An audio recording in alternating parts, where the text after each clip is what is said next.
CPIM के महासचिव सीताराम येचुरी का गुरुवार को दिल्ली स्थित एम्स अस्पताल में निधन हो गया है।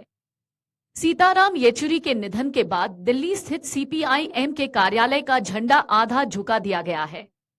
वहीं देश के विभिन्न हस्तियों ने उनके निधन पर शोक जताया है। लोकसभा में नेता प्रतिपक्ष और कांग्रेस के सांसद राहुल गांधी ने सीताराम येचुरी के निधन पर शोक जताते हुए कहा कि सीताराम येचुरी जी एक मित्र थे, हमारे देश की गहरी समझ रखने वाले, भारत के विचार के रक्षक थे।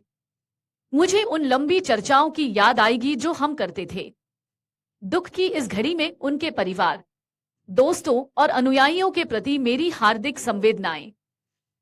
पश्चिम बंगाल की मुख्यमंत्री ममता बनर्जी ने ट्वीट कर शोक जताते हुए कहा कि यह जानकर दुख हुआ कि सीताराम येचुरी का निधन हो गया है। मैं उन्हें एक अनुभवी सांसद के रूप में जानती थी और उनका निधन राष्ट्रीय राजनीति के लिए एक क्षति होगी। मैं उनके परिवार, मित्रों और सहकर्मियों के प्रति अपनी संवेदना व्यक्त करती हूं।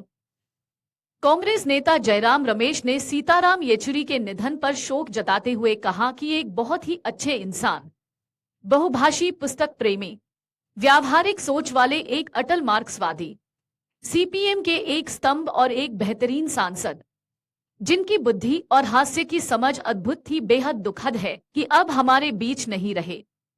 उन्होंने कहा कि हमारा जुड़ाव 3 दशकों से अधिक समय तक चला और हमने विभिन्न अवसरों पर मिलकर काम किया। राजनीतिक स्पेक्ट्रम में उनके मित्र थे और उनकी दृढ़ धारणा और उनके आकर्षक व्यक्तित्व के लिए उनकी प्रशंसा की जाती थी।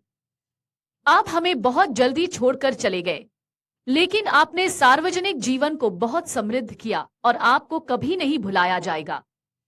सीपीआईएम के महासचिव सीताराम येचुरी का निधन हो गया है।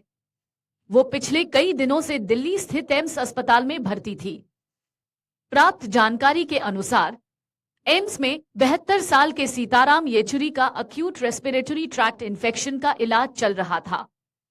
पिछले कई दिनों से वो रेस्पिरेटरी सपोर्ट पर थे। अगर आप ये वीडियो YouTube पर देख रहे हैं तो हमारे चैनल को सब्सक्राइब करें और बेल आइकन को दबाना ना भूलें। अगर आप Facebook पर ये वीडियो देख रहे हैं तो हमारे पेज को लाइक करें।